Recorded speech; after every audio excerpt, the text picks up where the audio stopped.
এখানে প্রায় 2 বছর ধরে আছি। রান্নাঘরটা অনেকদিন ধরেই ভাবছিলাম মডিউলার করাবো। তারপরে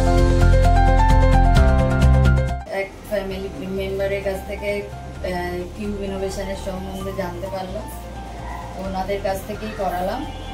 আমি ওনাদের কাজে খুব স্যাটিসফাইড, ভালো কাজ করেছেন।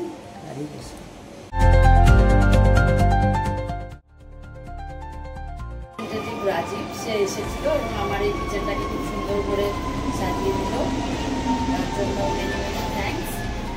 আর পরবর্তী কোনো কাজ যদি করাতে হয় তাহলে আমি কিউবকে রেফার করবো এবং আমার ফ্যামিলি ফ্রেন্ডস যারা আছে তাদেরকেও করবো।